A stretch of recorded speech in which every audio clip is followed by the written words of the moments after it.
एक तरफ बिहार में जहाँ जातिगत जनगणना के बाद जो बात हो गई, हमने पूरे देश में जातिगत जनगणना होगी, इस बात को लेकर के जहाँ तक के बीजेपी को लग रहा है कि यह काफी फायदा का विषय है, वही विपक्ष के पास विपक्ष का एक मेन हथियार चला गया है। जिस हथियार को लेकर के विपक्ष पूरे बिहार में घूम रही थी कि ये इस बार चुनाव का मुद्दा होगा, क्योंकि कन्हैया कुमार आए और नौकरी दो पलायन रोको वाली मुद्दा को लेकर के अपनी पदयात्रा की और पूरे बिहार में जैसे उनके घूमने का प्लान था वो उन्होंने वैसा किया। लेकिन ये इन चीजों को अगर आप देखें, नौकरी दो और पलायन रोको वाली बात जो है, ये 2020 का मुद्दा था जिसको तेजस्वी यादव ने उठाया था, और तेजस्वी यादव इसी मुद्दा को लेकर के 2020 की चुनाव लड़े थे। लेकिन उसके बाद देखिए नीतीश कुमार ने अब उसी चीज को बड़े तरीके से, जब इस बार एनडीए के साथ मिलकर के उन्होंने सरकार बनाई या कुछ दिन तेजस्वी के साथ भी रहे, तो उन्होंने दोनों के साथ जब भी काम किया तो इस चीज की समस्या को उन्होंने दूर करने की कोशिश की। यानी सरकारी नौकरी की बात है तो सरकारी नौकरी में काफी भर्ती हुई, चाहे वो शिक्षकों को लेकर, मतलब स्वास्थ्य विभाग में लेकर के हो, शिक्षा विभाग में लेकर के हो, इसके अलावा अन्य ब्लॉक वगैरह में भी हो, तो अन्य विभाग में हो, कृषि के क्षेत्र में हो, इस पर उन्होंने काफी ध्यान दिया और इन चीजों को तमाम रूप से इनको एक जो है सुचारू ढंग से चलाने के बाद उन लोगों को भी ये लगा कि नीतीश कुमार रोजगार भी दे रहे हैं। लेकिन हाँ, ये संभव नहीं है कि हर किसी को सरकारी नौकरी मिल जाए, वो तो सीट के मुताबिक ही होता है, जितनी उपयोगिता होगी उसके हिसाब से होगा। तो अब रही बात यहाँ पर कि इन्वेस्टर नहीं आ रहे हैं बिहार में, अगर इन्वेस्टर आएंगे तो और ज्यादा रोजगार की जो भी समस्या है उसका समाधान हो जाएगा, तो इन चीजों पर भी सरकार ध्यान दे रही है। अब दूसरी बात आई, अब विपक्ष के पास कोई ऐसा मुद्दा रह नहीं गया। अब आरक्षण वाली बात है तो बिहार में जो नीतीश कुमार ने जनगणना कराया, जो सर्वे कराया कास्ट सेंसस का, उसका आप देखिएगा कि कोर्ट में मामला चला, जो 65% उन्होंने बढ़ा करके बिहार में आरक्षण कर दिया था। यार वो सबको और जोड़ लेते हैं, ईडब्ल्यूएस को भी अगर साथ कर लेते हैं तो लगभग 75% हो जाता था, यानी 25% ही ऐसे रहता था। तो अब क्या होगा, अब तेजस्वी यादव इस चुनाव लोगों के पास क्या लेके के जाएंगे, क्योंकि जातिगत जनगणना की बात तो प्रधानमंत्री मोदी ने कर दी। अब दूसरी बात कि जिस प्रकार से भारत पाकिस्तान का मुद्दा अभी गरमाया हुआ है आतंकवादी हमला को लेकर के, उसके बाद अगर मान लीजिए कि अगर युद्ध हो जाता है या कोई सर्जिकल स्ट्राइक हो जाती है तो बीजेपी के पास एक और प्लस पॉइंट रहेगा, और बीजेपी इस बात को लेकर के जनता के बीच में जाएगी और एक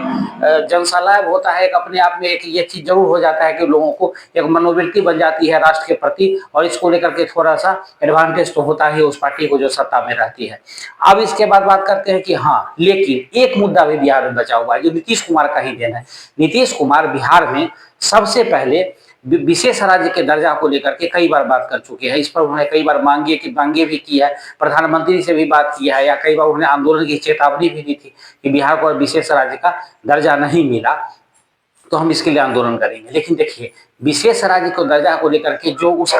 प्रधानमंत्री ने कहा कि इसके लिए संशोधन करना होगा, यानी कानून बनाना होगा, जो इस प्रकार की इसमें जो प्रक्रिया है, जिस प्रक्रिया से विशेष राज्य को दर्जा मिल सकता है, उसमें बिहार उस क्राइटेरिया को फुलफिल नहीं कर रहा है। लेकिन अगर आप देखेंगे, गौर करेंगे इस बात पर, तो जिस प्रकार से इस बार सरकार बनी है उसमें आप देखेंगे बिहार को काफी बम्पर पैकेज मिला है, और प्रधानमंत्री ने नीतीश कुमार को इस मांग को मतलब बंद रखने के लिए कि मांग दोबारा ना कर सके, इन्हीं पर चुप्पी रखने के लिए प्रधानमंत्री ने पैकेज दिया था। और जब भी बिहार आते हैं तो बिहार को कुछ ना कुछ मिल ही जाता है, इसीलिए नीतीश कुमार विशेष राज्य की दर्जा की मांग नहीं कर रहे। लेकिन अगर चुनाव के नजदीक आते आते विपक्ष ने इस मुद्दा को उठाया तो नीतीश कुमार को अंत में इस पर आवाज उठानी पड़ेगी, और उस समय एक